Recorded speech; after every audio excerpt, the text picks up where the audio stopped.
Indeed, greetings unto you, beloved and holy friend. Thank you so much for joining me again on another video, another live stream, another moment, another spending of time, another remembrance, another melting of more. Thank you. Thank you for joining me again. I really do appreciate your presence today.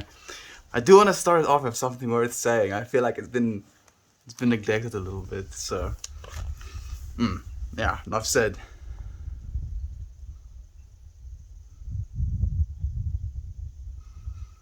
How, in this day, may I extend the treasures of the good, the holy, and the beautiful? How, in this day, may I extend the treasures of the good, the holy, and the beautiful? It's a choice at the end of the day, right? It's always a choice. Oh, Gavel, I want to thrive, beloved. I want to express until I cannot anymore. I do too. I love you, spirit brother. The good, the holy, and the beautiful. All of it is out there. We're not pretending that one of them exists exclusively from another, right? We're just becoming aware and trying to realize that we want to extend that, which is good, holy, and beautiful. Man, there's some weird stuff happening at home right now, with a difference in opinion. And it's awkward. It's kind of awkward. Yes, it's a choice, so absolutely, by naming them. You create them by naming them, SDN. Creating what's good. For some reason I saw this, when I closed my eyes, this diamond shape, you know, the traditional, goodness, it's already getting cold. Oof. The traditional, like, basic diamond shape, that it was like pulsating energy from it. That was good for me. So the holy. So I'm seeing like a torus, you know, like a donut shape that like receives energy and flows into itself and from itself. And then the beautiful. I see fractals, like tree fractals, something that starts simplistic and then complexifies. Extending the good, the beautiful, and the holy. Every single time you say those words, you remind yourself of them as well. Every single time you say one of these things I believe are worth saying, you remind yourself. Just saying them out loud and just letting your brain just feel out, you know, what that means to you. Where it fits into your very complex puzzle. I've held for a long time this rationalization of how we form logic and how we form understandings of the world. And when someone tries to communicate to you, like this is something again that I just now got reintroduced to, if you will. Toasty sent a link. Before I continue, I want to set an intention. Information.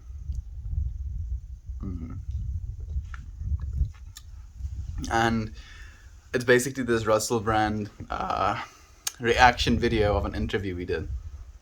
And he talks about how when you're in debate with someone, you're not necessarily against them as a character. You still want to recognize their humanity and what makes them the human they are, what makes them, you know, similar to you in that respect. You are trying to be a servant of the idea that you're bringing forth. You're bringing like the energy of that idea, and you should approach someone with the knowing, if you will, of the understanding that they may be a servant of that idea as well. So then you have to ask yourself, what idea do you want to serve, right? And the things you talk about, the things you try and put in people's minds, those are the ideas that you serve. And if you continually serve those ideas, even be it in a complaining way, right? Like you're like, oh, this bad thing is happening now, and then this bad thing is happening, and now this bad thing is happening, and you're only recognizing the bad things that are happening and not giving any respect, if you will, to all of the good things that are happening. That becomes your reality. You literally shape it for yourself. uh, my boy Mel, good morning. Hey Crafty, it's been nice to have you, my friend. How have you been? It's been a while. And Lisa, thank you for joining us as well. Hey Stian, good afternoon. I'm excited about your interview with Tate. Two great men. So Lisa, you have spilled the beans first. So I was like wondering when I can officially start talking about it. Yeah, so me and Tate, he's also a Reddit streamer at the moment, are going to have a 3-hour interview soon, Friday actually, probably Friday. Now that Lisa knows as well, I guess I can share more of the information. Basically, going to have a proper structured interview, if you will, one-on-one interview with Tate. He's going to take me through a whole spectrum of questions, if you will, about my past, about where I come from, about the things I enjoy doing, yada yada yada. And I'm considering this is basically the decision we have come to on that day, on the Friday. I'm going to do a short stream, maybe a 20-minute stream.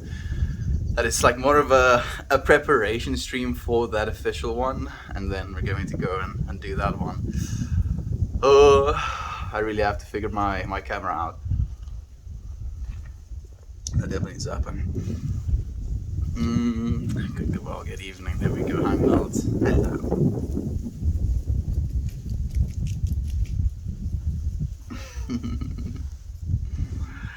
Hello. Hey Hades, nice to have you, my friend. Hey, Kiwi boy.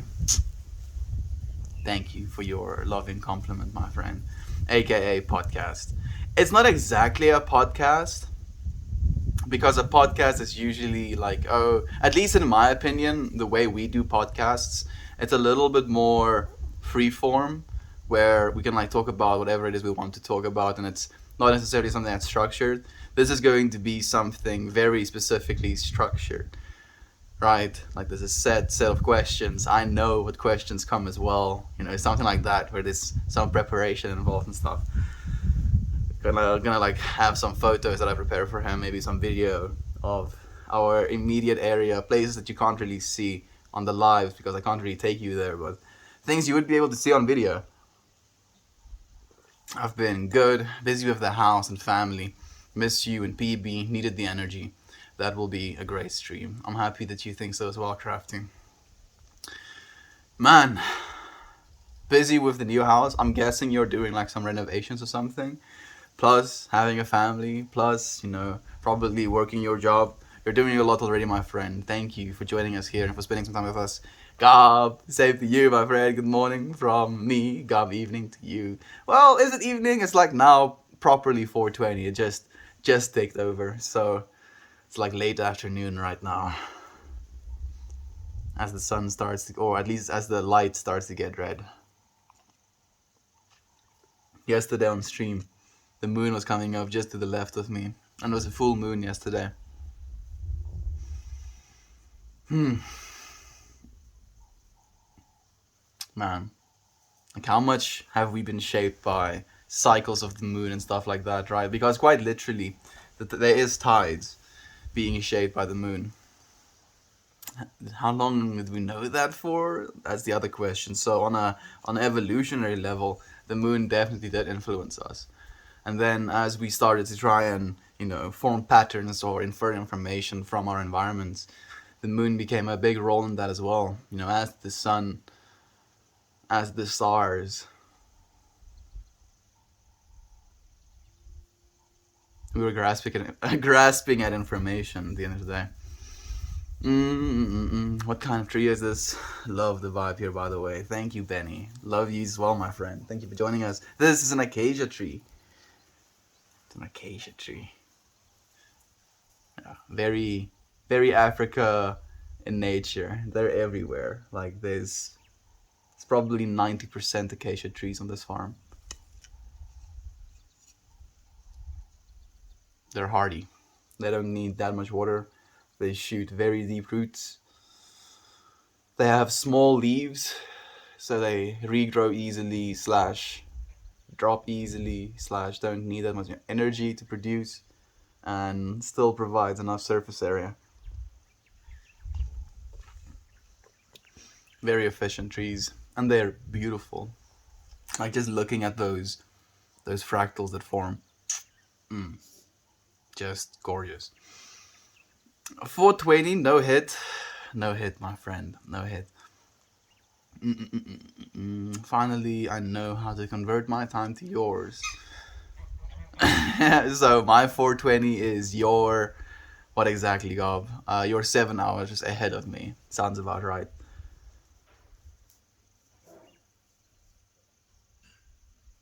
Man, I'm thinking about my friend that lives in New Zealand. Like he's starting his Sunday morning right now. If he's awake, maybe a little bit early for him to be awake.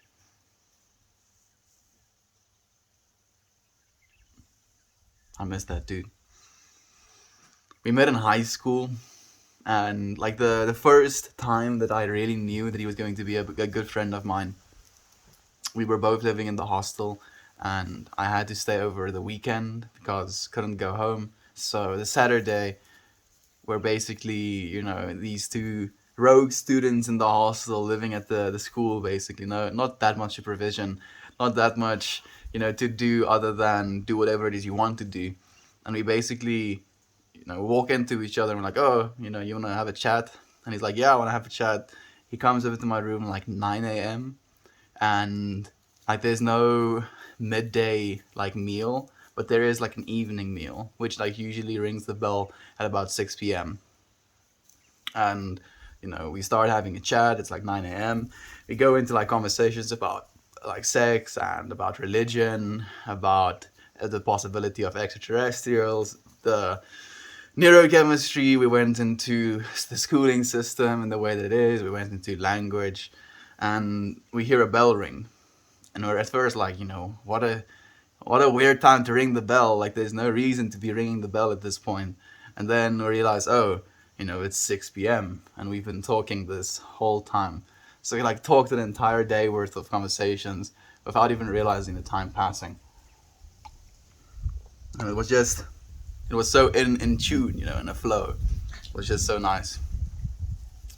He went to New Zealand, I think, a year after that. He's been staying there ever since. We did like make a vow, if you will, before he left. We like went out to like play pool, drink a beer together, and like while we were there, we basically made this vow and set on our Google calendars, like 10 years from now, no matter where it is we are or what it is we're doing, we should like make a plan to meet up with one another. 4 years have passed. Oh damn, time passes so quickly. We don't have it any other way though, right? They call it a bull moon. A bull moon? A full moon? A bull moon? I don't get the reference, Hades. The moon and the sun. Thank you for the all-seeing of it as well, Gob. Both cause tides. And what are you rambling about? I don't know, my friend. I'm feeling a little bit tired today, actually, to be completely honest. I've been feeling tired. So I'm just super duper calm. I did a bunch of breath work exercises as well today. And I was thinking back to, stuff that happened to me as a kid. Like specifically when I drowned as a kid.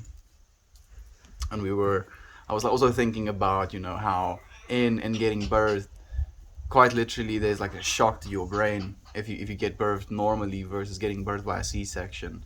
And I was thinking how the fact that I'm born by C-section could influence the way that I am right now, how things that happened to me, for example, drowning as a kid, like basically required my brain to try and repair itself, keep itself in one piece, if you will.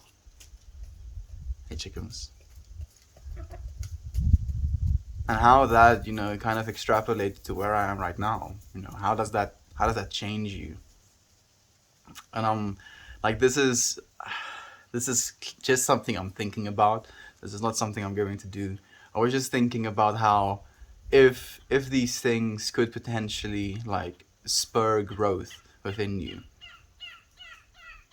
right? Like cause your brain to release chemicals that not only protect your neurons, but could in fact like wire your brain in a more ideal way, if you will, from a young age. Because I believe that is in part something that could have happened to me. Like the story I'm like taking from, if you will, is like when I was about a year old, like maybe 11 months, I drowned. Like I walked out of the house into our garden and went to our pool area. And when they found me, I was at the bottom of the pool. Like the gardener found me at the bottom of the pool. And like they scooped me out of like literally the fishing net, or the scooping net, scooped me out of the water and rushed me to the hospital. And the doctor basically told them that there's no way for me to come back from what I went through without there being, you know, severe damage. Maybe there was. Maybe this is all an illusion. Maybe I'm still in that hospital bed right now. Joking. But yeah, I definitely think it shaped in a way, you know, what it is I went through the rest of my life as well. The way I perceived my world. And is it a good thing? That's the thing I'm wondering about. Would I want that for someone else? Is it something you can test? Is it something you can infer data from? It would be completely inhumane to try and get that data, however, you know. It is something that baffles my mind, though. Mm-mm-mm-mm. 10:20 t.m. Thank you, Crypt Keeper. Your clothes are nice. Thank you, friend. They keep me not naked. Yes. In the crypto markets, there's been this weird correlation with the moon for about the last year. I mean, it has been like a whole, you know, whatever enter crypto here, let's say Dogecoin to the moon, right? So maybe that's why. Maybe there quite literally is a correlation, like some sort of psychological connection to the phrasing, the hip phrasing to the moon in the stock market slash the crypto market right now, and the actual moon being full throughout the month. That would be so trippy. What an interesting thought, actually. Love them savannas. Oh yeah. This is very much Savannah. It's so dry and arid right now. And cold. South Africa is kind of cold right now. At some places in South Africa, it's like -9 degrees Celsius. I forgot what that is at Fahrenheit again. It's cold. uh, brought back for a purpose.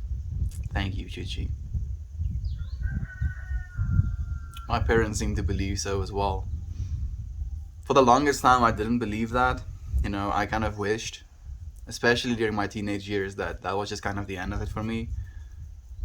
Because I was like, oh, you know, looking at this world, looking at the life I've been leading, looking at the things that I'm privy to, and the information that I have about what is going on in the world.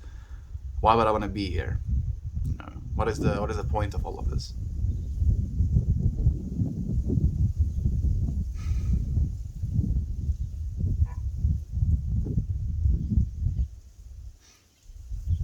We get to bring our light. Every single one of us is a gift to this world, friends. You, you are a gift to this world. Imagine living your whole life and one day you wake up and you're 10-year-old and it was just a dream. Yeah, how trippy would that be, Crypt Keeper? You know, like that's something I'm thinking about as well. You know, I know about this drowning story because my parents told me about it. Right, and I have photos of me like in the hospital bed with a bunch of tubes in me and stuff. So like if I didn't have access to that information, would it have shaped my perception of myself? Would I be well, obviously I wouldn't be asking these questions, but then I again I ask even, is the asking of these questions something that can be beneficial? Is there something I can gain from it that is useful? Is there more to it? The way we perceive this reality. Is there something that can happen to us as children, be it because of the like I'm thinking about a lot of things. Like for instance, your mom passes down so many different like antibodies for all of the viruses that she's fought in her life as well to you as a baby. And as a result of that, you have immunity to, potential threats outside in the world when you come into this world. So if that is possible, how much information can actually be passed along in your DNA? How much of it can be, you know, maybe like lifestyle information? Think, think being born with a natural drive for activity and a high metabolism and a want to constantly move your body. So as a result of that, you just kind of turned out fit your entire life, right? Instead of having to consciously make an effort to work to be fit. And this is something that can happen to us just genetically. So if we know that is possible and we know that like the antibodies theory is possible, how much more of it is possible? Can we be technically upgrading humanity constantly, consciously even? Can we do it consciously? That's the thing I'm wondering. Is there a way for me to, like, okay, let's backtrack a little bit again. Would there be a difference in my offspring? And I know this is a weird thing to say, but just entertain the idea with me. With the stuff that I know, with the stuff I've been through, with my own physiology and comfort level of inside my own body, versus now versus 10 years from now versus 10 years prior to now, right? Would your children turn out differently because of your composure versus understanding as well, not just on a genetic level? And then in that like scenario, wouldn't it be more mature to have kids later so that you could potentially, pass on more genetic information? Does that make sense? Like it trips me out. I'm thinking as well. Like I'm technically just this like combination of my mom and my dad, and I was imagining my dad holding me as this like small human baby, and like thinking as to how he has watched me grow from this small infant being to what I am right now, and how someday it will come to pass that I have to do the same thing. And how do I want to view that being? Do I want to view that being as something that is just just my child, something that is for that reason below me in order, or with this understanding, do I have to elevate this child even higher in my mind as a realization that this is a higher evolution of myself, right? And from that realization, be willing to learn from that higher evolution of yourself. And having kids, oh goodness. Oh goodness. Hey Candace, thank you for being here with us. Noisy rooster, it do be like that. Happy birthday, Melody dear. Thank you, Nav Queen. Thank you so much for being here with us. I came close to dying and still struggle with it a bit, but I made it with me. Whoa. But it made me more empathy, and I'm grateful for that. It made me more empathetic, and I'm grateful for that. Absolutely. Like I think if you've had a near death like experience, it really reshakes your foundation of what you think is important to you in your life. You kind of come to terms with so many things so quickly. It becomes like this very stark contrast within your own being of like, oh, these things, are the things that are in the forefront of my mind as the most significant, most important, most surreal parts of my life. and the rest of it just completely melted away.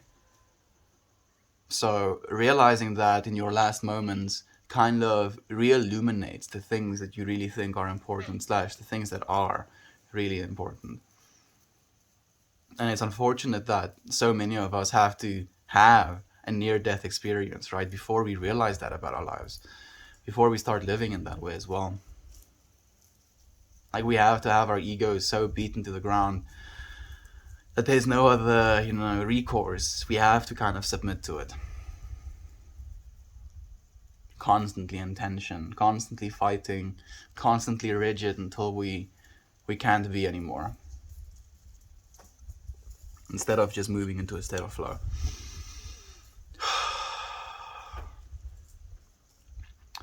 Those bringing the negative vibes with them downvotes, I don't even look at it, my friend. Like, I open chat as soon as I see the chat come, and like the the viewer amount gets stuck. So I've been content with believing there are 3 people watching right now. That's completely okay as well. No upvotes, no downvotes, no taking down of time. Doesn't really matter. What matters is we're sharing the space, and the ones that want to be here, the ones that want to share the space, the ones that enjoy conversation that might be non-normal. That's something I'm realizing today as well.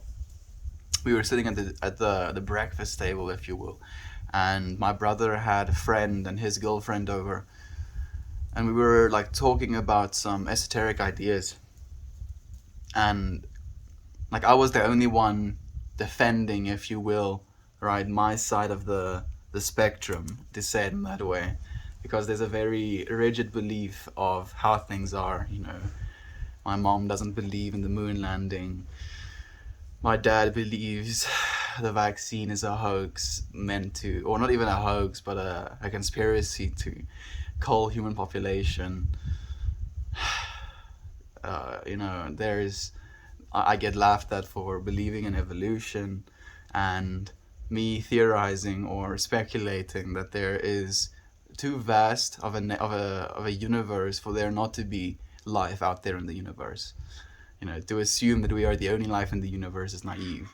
And I'm the one defending these ideas. And I noticed how the defense of these ideas, the exploration of these ideas, wasn't necessarily something that wasn't understood, but it was something that was shied away from slash ignored, right? It was like this, yeah, these ideas are there, but we're not going to talk about those. We're not going to think about those. We're not going to consider those for even a second. I never want to be like that.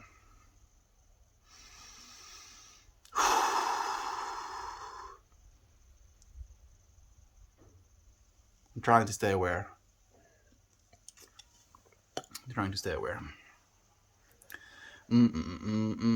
Achuchi, I'm happy for you. I'm happy for you that a bad situation has changed for good.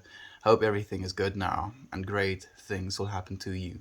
Wish you good vibes and great health. Thank you so much for reaching out in love as well, Crafty.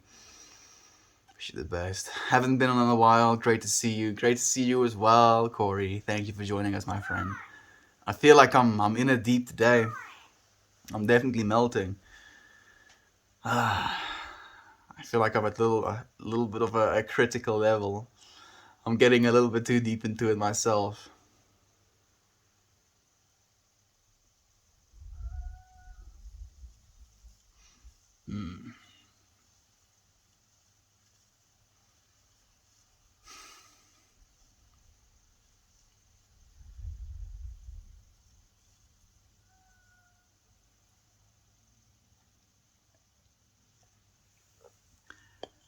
The thing is, the alternative is like not saying anything at all.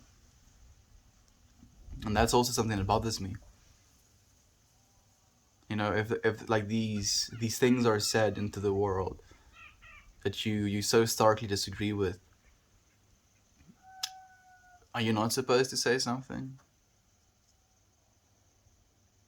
Are you supposed to stay quiet?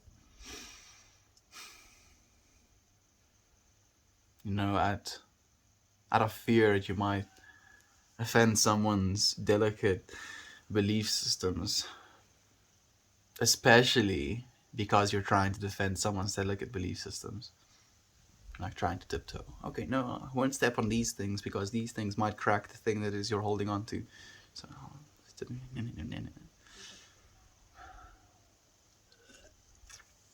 once you have kids, it's a blessing.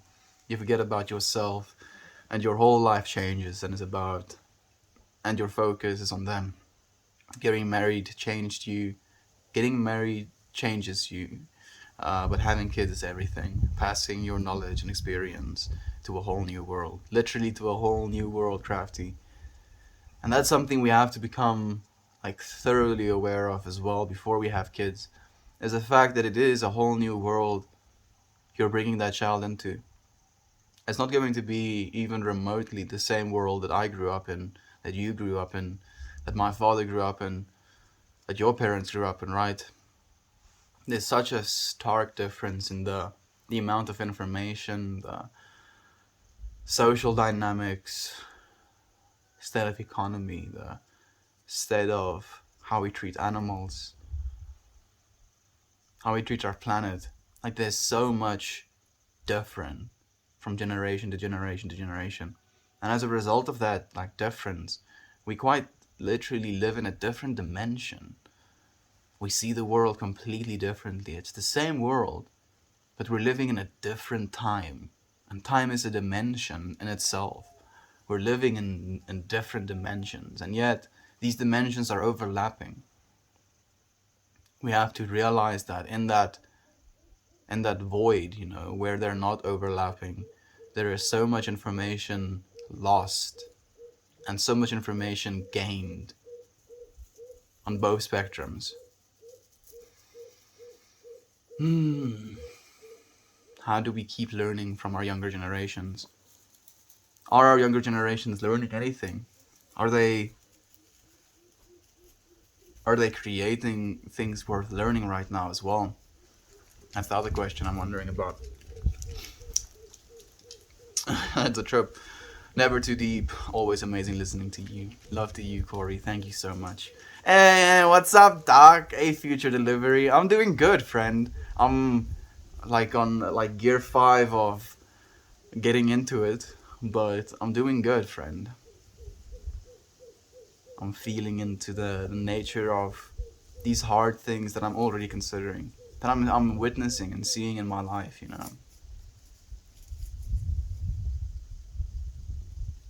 The thing that baffles me the most is how efficient fear is at hiding itself, How efficient fear is at pretending it's not fear.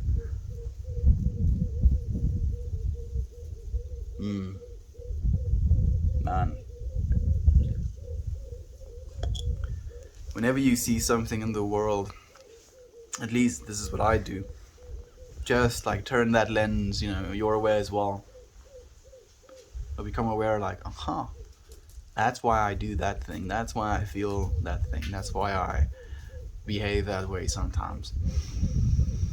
I used to be sensitive about my opinions about organized religions when around my grandmother, but no longer since she went all anti-vax virus denier. She speaks her opinion, so I speak mine. Yeah, that's what's happening with me as well now, Toasty. Literally, almost word for word, the same things, dude. Unfortunately. And, to be framed or to to suggest that these are things that rip families apart, right? I'm like, these things aren't supposed to rip families apart. If you get ripped apart by opinions, especially opinions that don't serve the whole, right? These opinions quite literally damage the whole in a lot of ways as well. That's the thing that doesn't make sense to me. The world is not fit for children right now. I won't allow myself to bring a child into this world. I believe it's irresponsible. I think it depends, Nate. It depends on, where you are in your world as well, right? Again, with this, you technically are a world of your own. And I feel the exact same way. For me to try and like bring a person into this world right now would be wildly irresponsible, because my world isn't nearly stable enough to be able to do something like that. The thing is, we have that same responsibility towards the entire world, and we have to realize that as a collective. We miss you, Heath Ledger. Come back. Heath Ledger is here and there, my friend. Don't worry about it. Hey, Dame, thank you for joining us. Good morning slash evening, Mel, to my friends of Melkmore. Thank you so much. I appreciate you being here with us, Dame. What's happening in the chat and the stream? Lots happening in the chat and the stream. I'm here to listen while I eat. Thank you for joining us, Dame. It's nice to have you here today, my friend. Yeah, I'm feeling into some things. I'm trying to become proactively aware of biases, especially things that happen because of misinformation. It's one thing to hold on to like facts and science and try to make that your modicum of understanding, but doing that with misinformation and then believing, you know, the defense of facts to be the evil side of the equation. How does that work? How does that work?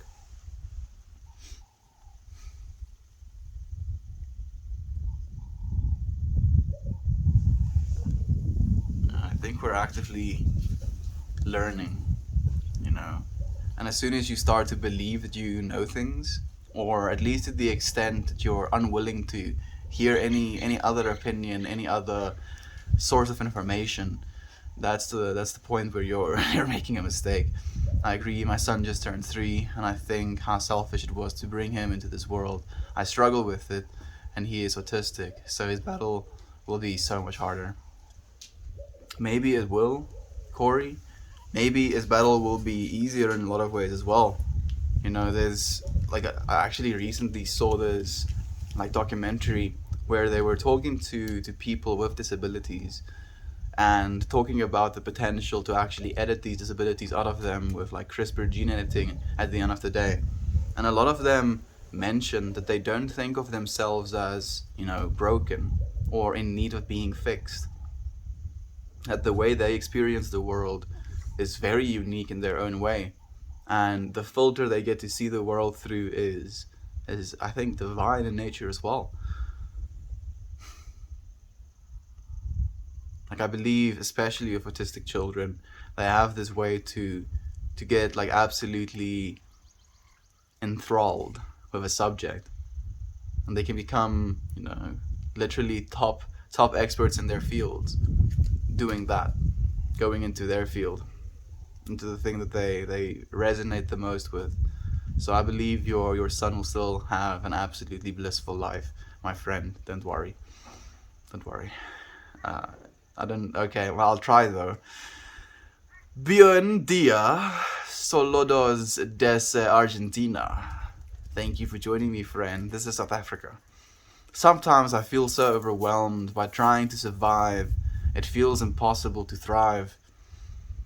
I feel that is a symptom of our current world as well, right now, my friend. It has become like a proactive type of existence, survival. And it shouldn't be that way. Not at this point. Not at this point anymore.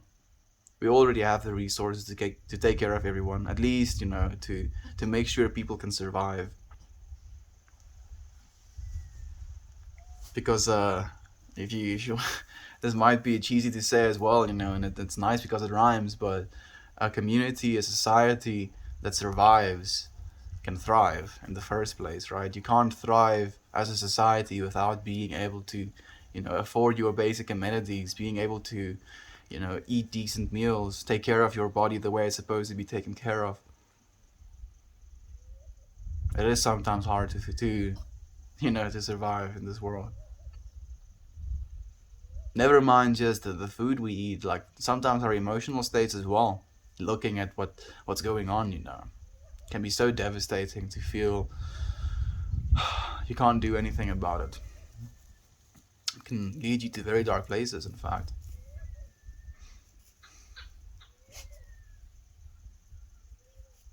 We can make a difference, though. And like I think with the internet being the way that it is, we expect so much of ourselves because we see so many people achieving so much in this life that we're living. Here, let me help you. There you go. You want to get out? Okay, there you go. All right, so we set this goalpost for ourselves, when in fact, just making one person's day a little bit better, sharing a smile with one person, sharing love with one person, reaching out to a single person, that can make the world of a difference in the first place. Down to the 7th generation. Right, consider your actions down to the 7th generation. And then ask yourself, do you think that the actions you take will be something that will benefit your generations, 7 generations down?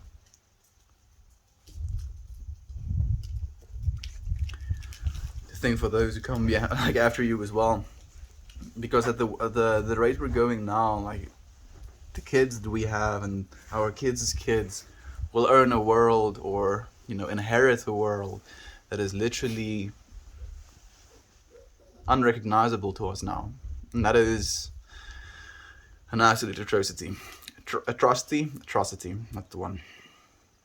I also think it might be less than responsible to bring a child into this world at this time, but I also see how those in non-developed countries would think that opinion was privileged and disgusting. I'm torn.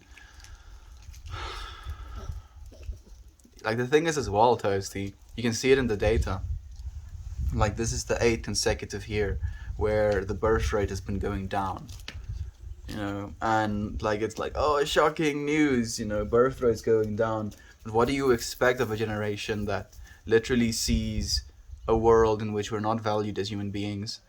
Education is not valued for our children, medical is not valued for our children, our time spent with our children is not valued either. Like, it's not the way it's supposed to be. It's a flawed system. It really is a flawed system. And like, I feel so small sometimes in trying to change things like this. What is it I can do?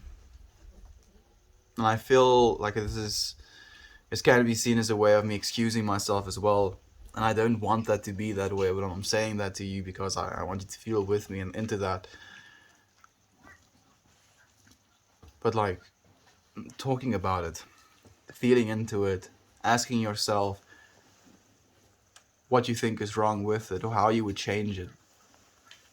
If we can do that collectively and it becomes the norm, thinking about these things, questioning things that we've taken for granted for so long, if that can become the norm, then maybe we'll be on the way for great change. Misinformation is not working. Misinformation is not working. Misinformation is working very well, unfortunately. Lavender Jones, I know what you're saying, but the problem is how well it's working, unfortunately. I don't like seeing you this way. Don't let the breakfast conversation let you down.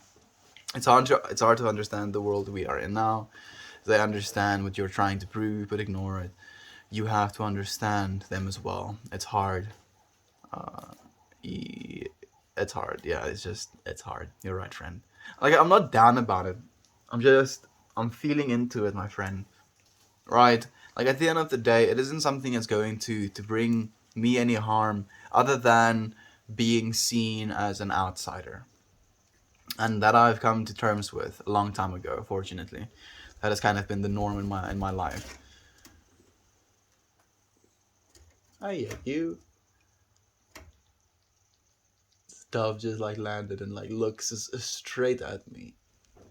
Hey, buddy. He has like these red rings around his eyes, almost like mascara. Thank you, friend. Coco, be blessed. You brought an angel to this world. Absolutely. It's like meditation: acknowledge and accept and move back to center. I was actually doing that, Klepto. Right, like I went through a proper meditation session where I like became really aware of my breath.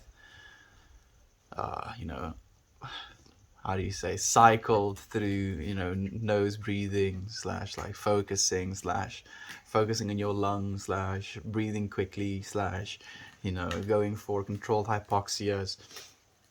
And that was a very blessed time, and it definitely calmed me down and made me feel a little bit more grounded and balanced again. But now I'm just thinking about these things,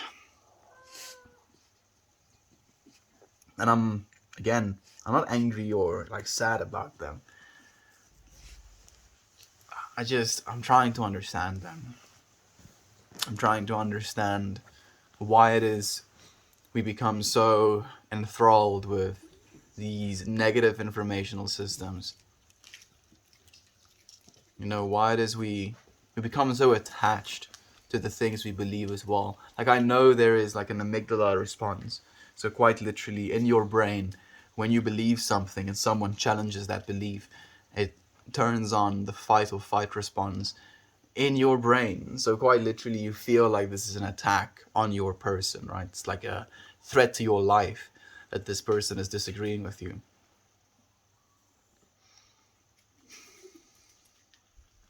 And even though you can explain that to someone, and we know that, as well, it's not always that easy to utilize that information in a appropriate slash effective manner. Sending light and light to my family. Send some healing vibes to my Space Rock Bear. Absolutely. I'll send some love to Space Rock Bear.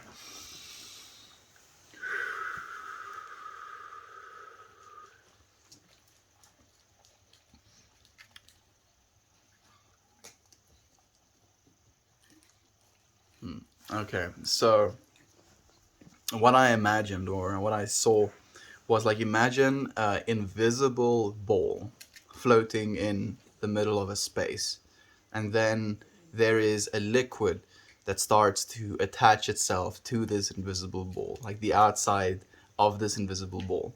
And the more liquid that accumulates, it starts to envelop said, invisible ball and starts to eat it. So I'm sending him those good vibes. Kira, thank you for joining us. Charles, it's nice to have you as well. All you can do with your children is raise them to the best of your ability and show them unconditional love. Eventually, they will spread their wings and leave the nest. You have to trust that what you've taught them will shape them into a good person. You see, I'm not too concerned about that, actually. Specifically, Charles, I'm concerned more about the flip side of that. How much can we learn from our children? How much have you learned from your children? How much are you willing to still learn from your children? Are you willing to accept that your kids might know something that you don't know? Are you willing to accept that your kids might teach you something that you need to know? Right? Like, that's the understanding I'm trying to come to. Even an acceptance that my kids will know more than I know. And looking forward to that, looking forward to the potential, to the possibility of learning from my kids. That's what I'm wondering about now. Crafty, thank you. He is my best friend. I just hate thinking that his struggle hasn't even begun yet, since he is so young. Like, I want to ask as well, Corey, if you're willing to share with us, friend, how severe is his autism? Because, like, I know there is spectrums to it, right? And I'm not trying to say that any or any side of the spectrum is more worthy, more important than any other side of the spectrum. But I would like to, have a little bit of a frame of reference if you're willing to share with me, my friend. Hey, Katie, thank you for joining us, and thank you for the silver.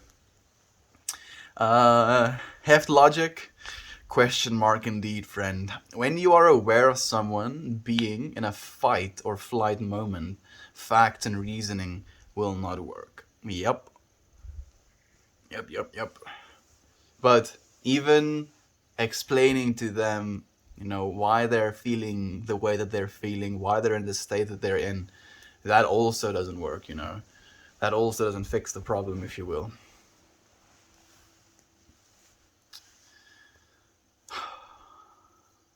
I feel we're capable of more, just as human beings. Like, we're so good at learning things.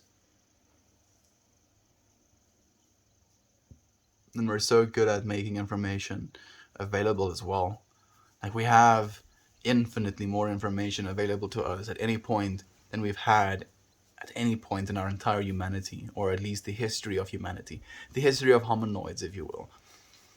So we're at a point right now where we have access to infinitely more information. And then at the same time, we have people in this information age that actively deny information that they're presented with. And I know, some of the information that there is on the internet isn't necessarily factual. And I can completely agree with that as well. But if you look at, scientific data, if you look at actual death rates going down, if you look at hospitalizations going down, if you imagine for a second, the implications of the things you're suggesting people are planning on doing, like, it's so easy to unravel. And yet, because of this need to defend the ideas that you've accepted, if you will, you refuse to. You refuse to listen to logic, to facts. You refuse to keep yourself open to consideration. And it becomes a defense, and a fight of character at some point as well. That's the real thing. It becomes a fight of character, like, you're no longer just defending these ideas, you're attacking the other person on their, intelligence, for example.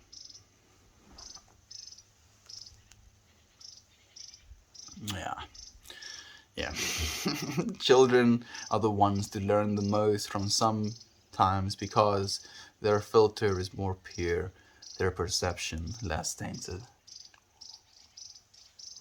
Absolutely, Toasty. I think that way as well.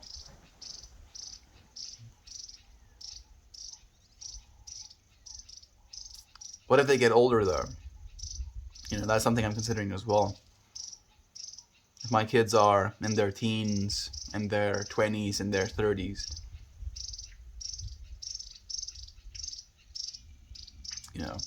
how much information should I seek from them? Should I seek any information from them? Should I consider the information they are willing to share as nonsense because of the age they grow up in? Like, I'm not saying this is what I want to do. I'm saying this is what I see at the moment. Correct, that would be fact, and they won't be able to reason with it. Yep. Best way to stay away from negative thoughts is by being productive. Try some art or something that's comfortable. I am an artist, if you will, friend. I'm working on a piece right now, and I'm not really dealing with negative thoughts, actually. Like, none of the thoughts I have are negative. They're contemplative. They're questioning. They're trying to form understanding. They're trying to come to a conclusion. They're trying to assimilate some sort of manner of communication in which that barrier can be broken. That's what I'm trying to do. Not necessarily trying to get away from negative feelings. It's pretty accurate. And exercise. Exercise helps as well. Hello again. Really, you either have to mirror them and let them come out of the mode on their own, or know to walk away and come back later. Yeah, it's true. It's not something that's easy, though. Right, there definitely is a sheer disconnect. Especially when things are said in the moment, and it's in that moment that you feel something needs to be defended. Like, moving away from that is like definitely a resting of the ego that needs to happen as well. And that isn't something that's necessarily easy all of the time. Stay away from politics. When I see people fight about them, it blows my mind how crazy they get. Yeah, dude, it's ridiculous. Fortunately, we don't talk about politics at all. Politics is like something we unanimously agree upon that is not working for our country, at least. Beginning of the pandemic, I moved to the woods to disconnect from the world and consumption economy. It was the best thing I've ever done. I can absolutely see that happening, Klepto. Like I was thinking about that today as well. How I'm still wearing like clothes that I got when I was like 14. And then I see like stuff on the internet about people that have these 700 square feet like closets, and they have, you know, 10,000 outfits that cost like $1,500 plus per outfit. And I'm like thinking to myself, my future closet, even if I have all of the money in the world, which obviously we can't, but even if, what is the point of having 1,000 different outfits? I would rather have like a decent sized closet and wear the same, freaking 7 colors every single day for the rest of my life than have that much clothes. I can't see the point. Ever done. He is non-verbal, but makes the sound for every word. He used to say a couple of words, but lost it around his second birthday. He is a spinner, a flapper, and recently was starting to hitting himself on the head and banging his forehead on everything.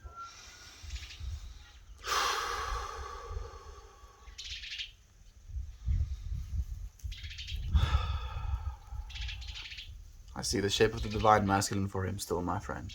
I'm so sorry, Corey. Love and light to him. Don't have kids. Aunt B and Uncle Becky have like 20 of them. All of them goats. Oh, kids, right? You can call them kids as well. I have nothing nice to say about having 20 kids. Like, little goats can be called kids as well, so I think that's what Toasty is talking about. He is a runner eloping. When he runs into danger, doesn't respond to his name, etc. He knows what no means though, so it will be easier working with him on running away, hopefully. I'm sure as well. Like I believe at this point in his life, like his perception and the filter he has on what existence is for him is not, the same as our filters for life and our perceptions of this reality is. So as he's growing up, I believe that his filter is going to expand with you being a loving influence to him nonetheless, Corey. You're strong, my friend. You are infinitely strong. I hope you know that. Thank you so much for sharing with me as well. Are you some psychologist or professor? You sound so logical. Yes, I am a psychological professor of nonsense, dude. No, no, I'm none of those. None of those, friend. I am just a human being who likes to talk about things. Who likes to feel into his nature. I believe we're all capable of that. We can all be logical if we want to. Question the things you question, and then question them again, and then question your questions. There goes homie. Yeah, that's the one. Thank you, Toasty, for letting him know as well. I don't know about logical. Maybe a little bit all over the place, yeah. Maybe a little bit contrived sometimes as well. It's the sharing of ideas, right? Like, I'm not saying any of the things I'm saying is fact or should be taken as gospel. I'm just talking with you friends. You friends feel into that, as being said. Feel into your immediate fact, right? The thing that you feel like, this is right, this is wrong. Feel from that place and take that as your guide, not anything that I say. Definitely not easy at all. All is your burden. It all is your burden to be patient. Defending is more facts. It won't work. Definitely something I am practicing, my friend. Absolutely, Youre. The thing is as well, for me, it's a safety issue. You know, my dad is like, especially now, constantly meeting other people, driving about, and he's already had COVID, and he actually got it pretty bad, to the point where he had a hard time breathing and stuff. So like, knowing that if he gets it again, that's a scary thought for me. Such a waste of money. Yeah, dude. What's the point of that? What's the point of that? What is the point? Like a wearing, for example, like $1,500 shirt. Like, you're literally throwing money into something that has been branded. So because I say, my thing is worth this much. Oh, the materials, yeah, like $50. But because I say this thing is worth, this much, I pay extra. Like, that doesn't make sense to me. If you're going to pay more for something, at least make it proper quality, and then still be reasonable about your pricing, right? Make 100% profit if you need to. Don't try and make freaking 10,000% profit, because then you're just being a scumbag. Yeah, stop it, damn it, stop. And the thing is, it's like, it's already gamed into the human psyche that if you put literally the exact same bottle of wine in front of people, and you mark one at like $120 wine, and you mark one at like a $10 wine, they'll claim that the $120 wine tastes better. Just because there's this conception of like, oh, I pay more money, it must be better, right? Even when it isn't necessarily. And when it gets to the point where you're like paying 20x, 30x, 50x the amount something is worth just because it has a name attached to it, that is when it gets a little contrived. Deep thinking today. Yeah, I'm sorry, Fred. Thank you for melting with me, though. I love the clothes I have from being a teenager. Yeah, Corey, 100%. Right, those are vibes. They carry some energy with them as well. Melt, can you do a goat noise? Can I do a goat noise? Ah, meh. Do goats meh? I think they do. They can ba, ba, ba. Right, those goat noises. I can do those as well. I hope you're happy, Toasty. Thank you for lifting my mood a bit, man. Come on. I know you want to try. I tried, dude. You got me, man. You got me. I find the best thing to do is to listen. And listening is very hard. It takes discipline and skill to be an effective listener. Absolutely. I would 100% agree with that, actually. Youre. What do you do when the things you're listening to you starkly disagree with, though? At what point do you keep quiet? At what point do you not say anything? Like, where is the balance between being allowed, I want to say, almost, to share your opinions and your feelings about things, and keeping them to yourself to preserve the peace, if you will? Listening is hard for most. When you are talking with someone and their mouth is already moving to talk the minute you are done. Yeah, that's again the whole thing of trying to formulate your answer instead of actually listening to what the person is saying. So you basically listen to the first few sentences that they say, and then you start to formulate your answer in order to reply to them, instead of continuing to listen to the point they're trying to make. So in your process of trying to formulate an answer, you're missing essential information that is like going to make what they said previously coherent. And then we attack people about, oh yes, you said this thing. I'm like, yeah, but I said this thing afterwards, and then no, you didn't, and then it becomes this whole like contrived argument. Good morning to you as well, Dar. Thank you for joining us again. How have you been, my friend?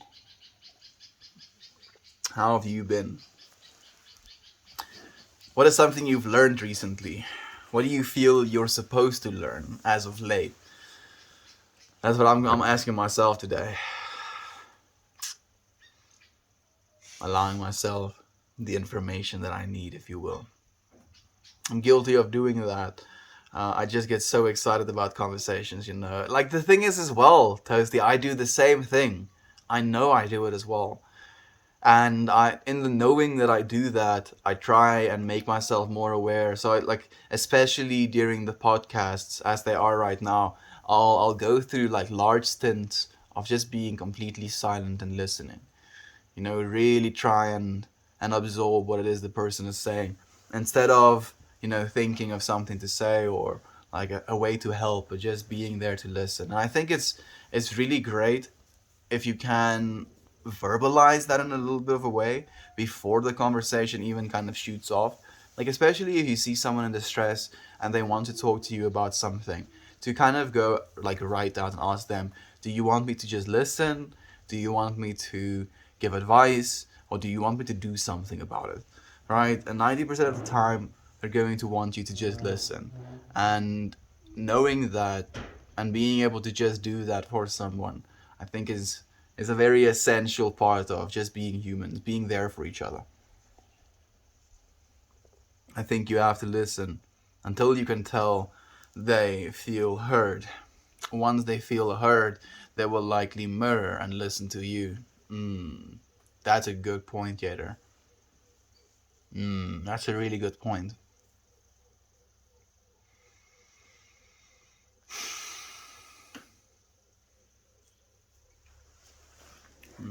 Yeah, you're right. Ooh, I'm stretching a little bit. Excuse me. Still thinking about Yater's point. Listening until they feel heard. Listening until they feel heard. What's interesting is there are like ways of making the feeling of heard more apparent, right? Through mirroring. If you say something to me, and I thoroughly look at you and I listen to you while you're saying it to me, and then after you said thing to me, I repeat it to you in not so many words, but you know, I show you that I understand slash I was listening to what it is you were saying. That helps in its own to feel heard. So there should be a balance of that as well. Okay, I'm thinking about the sandwich now. You know, you listen to the point where the person stops talking. You say back to them in essence what they said to you, and then you give your point, finishing it off by acknowledging the way they see something and the way you see it and where the contrast lies slash where you think the problem is. Maybe that's the efficient way to do it. That's a good one. Yeah, it really is. I think, or I like to use, I feel that, or I hear that when people vent to me about something I don't agree with. I feel that. Yeah, but I do actually feel that because I do it as well. Like it's not so much I feel that or I hear that to me. To me, it's like a nodding, smiling, like agreeing. You know, and it's kind of the same thing. Like as though I feel that, but it's just like me, like, oh, okay, okay. You know, like that's what it to me is usually, and it's sometimes it doesn't always help either. Like I don't think necessarily it's necessarily transparent, I feel. I wonder how many wars and acts of violence wouldn't have happened if both sides were objectively listening to one another. Like that's a hopeful thing to think as well, Mr. Smithies. And I'm thinking about it in the context of like extremes again. You know, thinking about kings and their lust for power and want for territory. So in that essence, it would be a little bit difficult to solve it with communication because it's like, oh, I want your land. No, this is my land. No, give me your land. I'm gonna kill a bunch of your people. No, I'll kill a bunch of your people back. And then wars and violence inflicted because of that, or like, oh, look, you have oil. sick, give us. No, our oil. No, you're in a tyranny, you need to get liberated. No, we fight back. And no, right, wars. So, like in that way, I feel like a lot of our wars are being caused by human greed, not so much our inability to communicate with one another. Maybe that inability to communicate also facilitates some sort of financial advantage. So if you don't communicate, you can get a bigger pie, like bigger cut of the pie, if you will. Where if you do communicate, you're going to be more likely to go into some sort of diplomatic relationship with that other, entity. So it comes back to greed. Greed is the bane of our like planet's sickness right now. It's like the most dirty part, if you will. Mm-mm-mm-mm-mm-mm. Be impeccable with your word. Don't take anything personally. Don't make assumptions, and always do your best. Yeah, klepto. That's a good one, my friend. And one I 100% agree with. The cat caught a mouse. I'm not gonna show you this because he's still very much alive. Just kill him, cat. Shame. I mean, he is doing his job. I'm sure he's very happy with himself. That dude is probably like kicking with dopamine right now.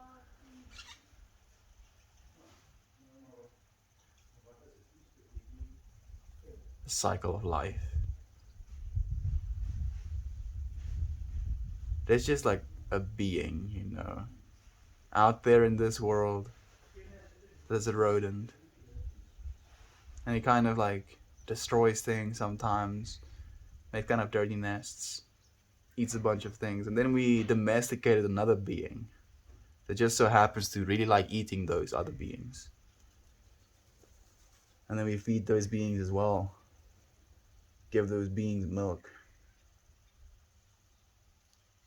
Uh, I'm hearing the crunches. Oh, like I was okay with watching it from a distance, but hearing the crunches is a little bit much now. Ciao. Yo, Mel, you're pretty spot on in the comments today. Good job. Namaste. Thank you. Thank you, Chow. I'm happy that you're joining us today, my friend. I am. I'm happy that you're here with us. Humans do so much passive shit. I just started noticing how often people use the phrase, I love that for you. It feels so weird, lol.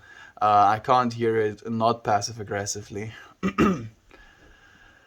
I feel that as well, and at the same time, I think there is some value in saying I love that for you, right?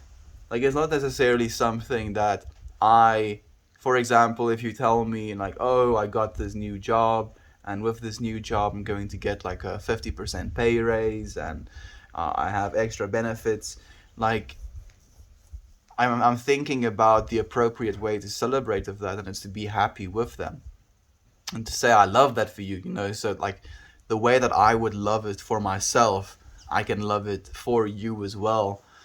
Maybe that's what it's supposed to mean. I guess it's still going to be about the body language and the intention behind saying it, if you will. Hey, truth seeker, wondermaker, oof man. I took a trip down to Nature is Metal for a couple of hours. Wowie, nature is freaking metal, dude. Yeah, nature is very much metal. And it's really good for that cat as well, right? Like microbiome slash like nutrients, getting the hair and the bones and the brains, all of that stuff. I'm sorry, I know it's a little bit much, but it's good for them. It's literally good for them. That little being does not continue to live unless other things die, and that's just the reality of our nature. And we love them, right? We love our cats.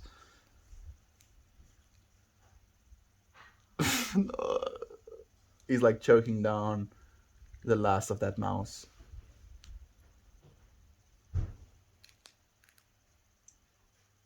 Like what's surprising to me is just with the efficiency, the sheer speed that he eats it with.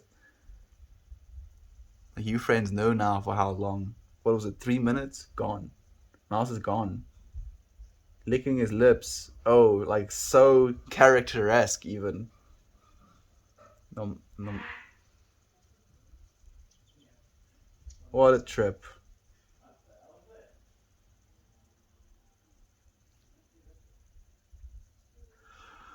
Ah, the beings we live with.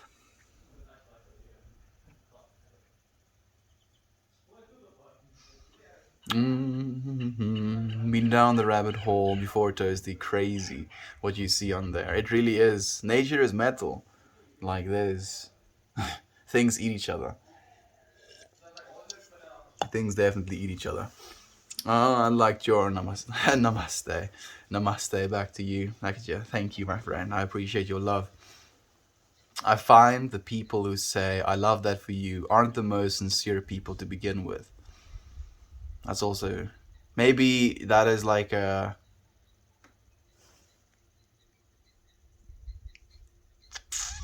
sum up, a condensation, a phrase in which they can get away with pretending that they're happy for you, if you will, right? It's something that is hard to take out of context, if you will, but can be said as something that is like offhand, if you will, as well.